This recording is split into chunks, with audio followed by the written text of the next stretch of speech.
première chose que je peux vous dire, c'est qu'on habitait au 6e à pied.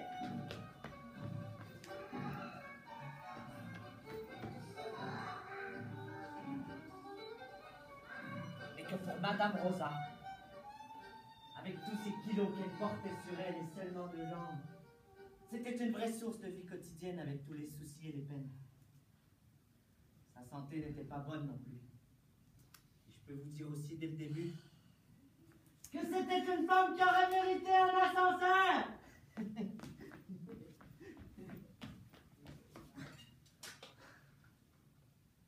Je devais avoir 3 ans quand j'ai vu Madame Rosa pour la première fois.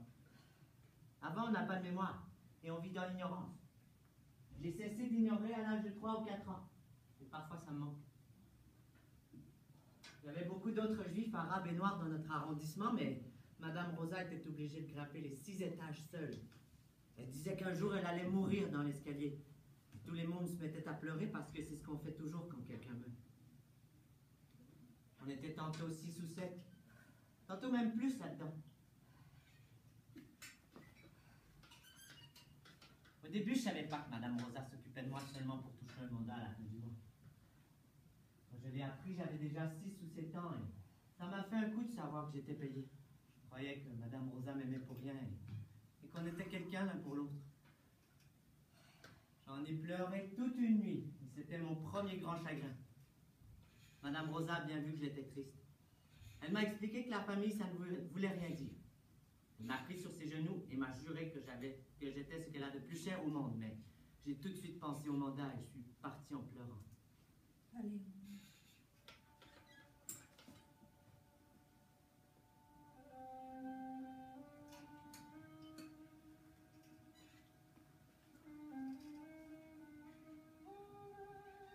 Madame Rosa avait au fond d'une valise un bout de papier qui le désignait comme Mohamed, 3 kilos, à élever dans la religion musulmane.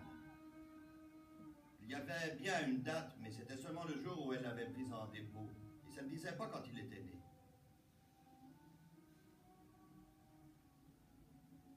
Tous les samedis après-midi, Madame Rosa met sa robe bleue et un renard.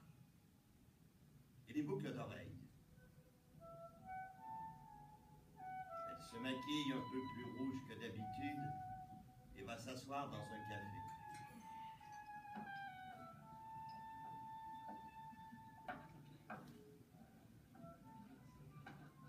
Moi, je l'attends au café de M. Driss en bas.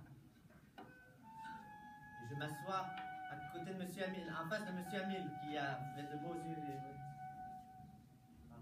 Qui avait de beaux yeux. Moi, je m'assois en face de M. Hamil, qui était marchand de tapis ambulance et qui... Excusez. Marchand de tapis ambulance en France et qui a tout vu. Et qui a tout vu. M. Hamil a de beaux yeux qui font du bien autour de lui. Il était déjà très vieux quand je l'ai connu. Et depuis, il n'a fait que vieillir.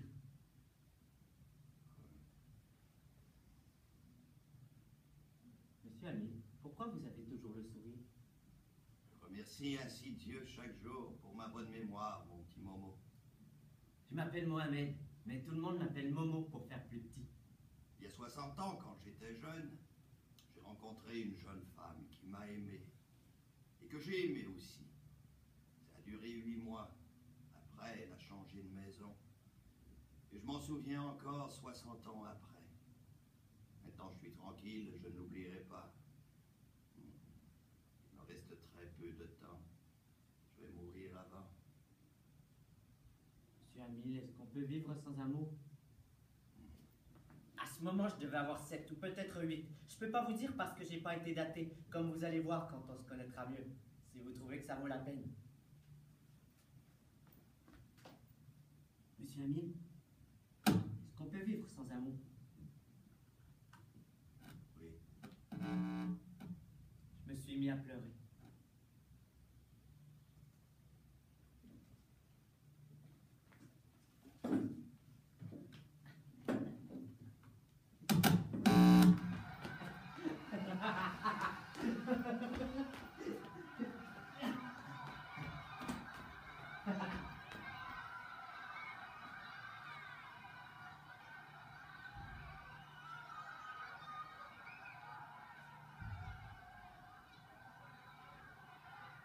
Pendant longtemps, je n'ai pas su que j'étais arabe parce que personne ne m'insultait.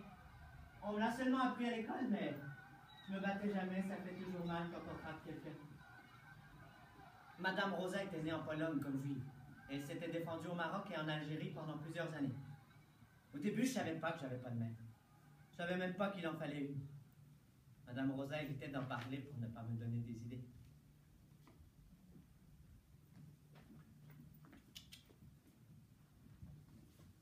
Ah non, c'est pour ça que j'ai pas ça. Il y avait chez nous pas mal de mères qui venaient 1 ou 2 fois par semaine, mais c'était toujours pour les autres. C'est comme ça que j'ai commencé à avoir des ennuis avec ma mère.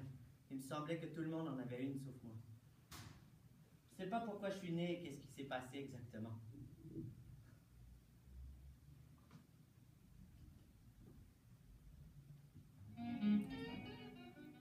Les femmes qui se défendent sont parfois les meilleures mères du monde. Parce que ça les change les clients et plus un môme, ça leur donne une raison de vivre. Il y en a qui vous laissent tomber, bien sûr, et on n'en entend plus parler. Mais ça ne veut pas dire qu'elles ne sont pas mortes et n'ont pas d'autres excuses. Il y avait un môme qui m'avait dit que sa mère venait toujours quand il avait mal au ventre. J'ai eu mal au ventre, mais ça n'a rien donné. J'ai même eu des convulsions ensuite pour rien aussi. J'ai même chié partout dans l'appartement pour plus de remarques. Rien. Ma mère n'est pas venue. J'ai continué à chier partout pour me venger, mais Madame Rosa a fini par me dire que si je continuais, c'était l'assistance publique, et là, j'ai eu peur.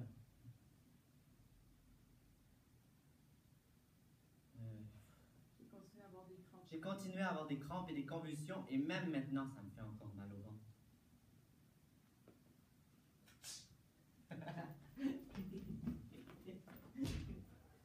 Après, j'ai essayé de me faire remarquer autrement.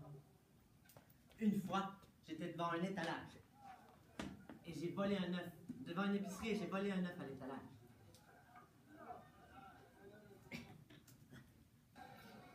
Je préférais voler là où il y avait une femme, car la seule chose que j'étais sûr, c'est que ma mère était une femme.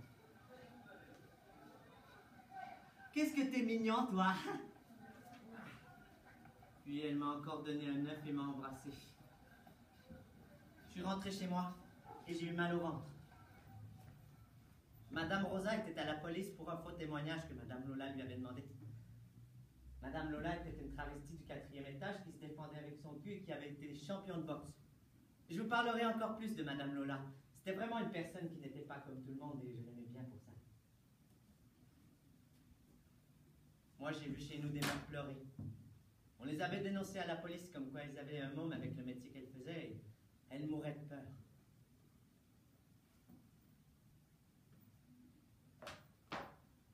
Madame Rosa les rassurait. Elle leur expliquait qu'elle avait un commissaire de police qui était lui-même un enfant de pute et qui la protégeait. Qu'elle avait un juif qui faisait de faux papiers que personne ne pouvait discuter tellement ils étaient authentiques. J'ai jamais vu de juif car Madame Rosa le cachait. Ils s'étaient connus dans un foyer juif en Allemagne où ils n'ont pas été exterminés par erreur et ils avaient juré qu'on ne les y reprendrait plus.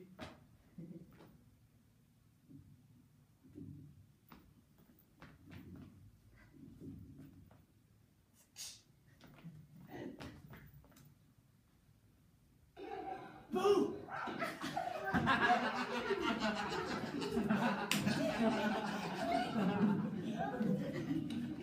On était alors 7 chez Madame Rosa, dont 2 à la journée que Monsieur Moussa les boire déposés au moment des ordures. Il y avait Moïse qui avait encore moins d'âge que moi, Benonia qui se marrait tout le temps parce qu'il était né de bonne humeur, Michel qui avait eu des parents vietnamiens que Madame Rosa n'avait pas gardé une journée de plus depuis un an qu'on ne payait pas. Il y avait aussi de passage Antoine, qui était un vrai Français et le seul d'origine. Et on le regardait tous attentivement pour voir comment c'est fait. Mais il n'avait que 2 ans, alors on ne voyait pas grand-chose. Je ne peux pas vous dire tous les enfants juifs que j'ai vus passer chez Madame Rosa, mais il y en avait peu comme moi qui étaient là à titre définitif. Cette juive était une bonne femme. Non. Cette juive était une brave femme. Mais elle avait ses limites. Quand on lui amenait un enfant pour quelques jours ou à la petite semaine, Madame Rosa l'examinait pour voir s'il n'était pas consterné. Elle lui faisait des grimaces pour l'effrayer ou encore mettait un gant où chaque doigt devenait un polichinelle. Ce qui fait toujours rire les mômes qui ne sont pas consternés. consterné. Mais les autres, c'est comme s'ils n'étaient pas de ce monde. Et c'est pour ça que Madame Rosa ne pouvait pas les accepter. Les gosses sont très contagieux. Quand je me suis mis à gueuler, les autres se sont mis à gueuler aussi.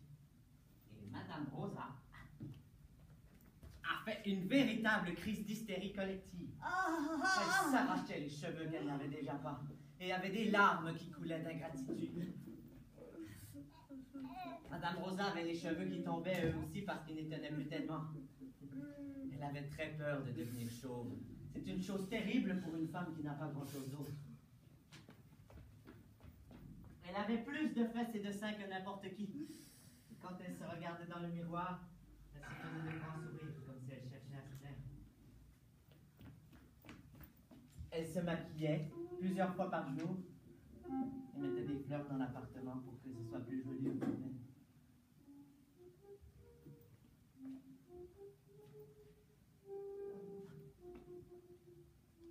Le petit endroit était encore plus petit que ça.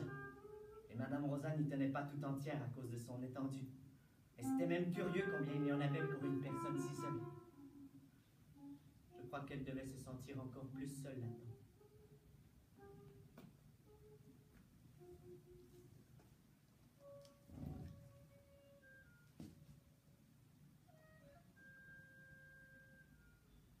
Écoute, Momo. Écoute, Momo, tu es l'aîné, tu dois donner l'exemple. Alors ne nous fais plus d'histoire avec ta maman. Vos mamans, vous avez la chance de ne pas les connaître, parce qu'à votre âge, il y a encore la sensibilité. Et puis c'est des putains comme c'est pas permis. Tu sais ce que c'est une putain? C'est une personne qui se défend avec son cul. Je me demande où tu as appris des horreurs pareilles. Mais il y a beaucoup de sensibilité dans ce que tu dis. Vous aussi, vous vous êtes défendue avec votre cul, Madame Rosa, quand vous étiez jeune et belle? Elle a souri. Ça lui faisait plaisir d'entendre qu'elle avait été jeune et belle. Tu es un bon petit Momo. Mais tiens-toi tranquille. Aide-moi, je suis vieille et malade. Elle était si moche qu'on ne voyait même pas qu'elle était triste. J'ai mis mes bras autour de son cou et je l'ai embrassée.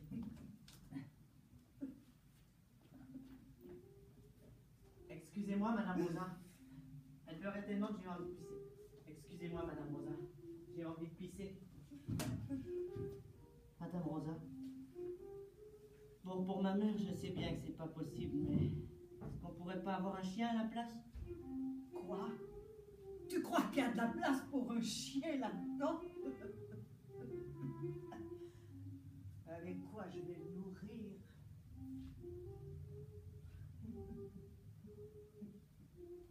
Mais elle m'a rien dit quand j'ai volé un petit caniche gris aux chenilles. Ah. S'il y a une chose que je sais faire, c'est courir. On ne peut pas sans ça dans la vie. Je me suis fait un vrai malheur avec ce chien. Je me suis mis à l'aimer comme c'est pas permis. Je tenais toujours le chien dans mes bras et je n'arrivais pas à lui trouver un nom. Un nom qui n'avait encore personne et qui attendait. Finalement, j'ai choisi Super, mais sous toute réserve. J'avais en moi des excès accumulés et j'ai tout donné à Super. Je sais pas ce que j'aurais fait sans lui. C'était vraiment urgent. J'aurais fini en tôle, probablement. Quand je le promenais, je me sentais quelqu'un parce qu'il était tout ce que j'avais au monde. Je l'aimais tellement que je l'aimais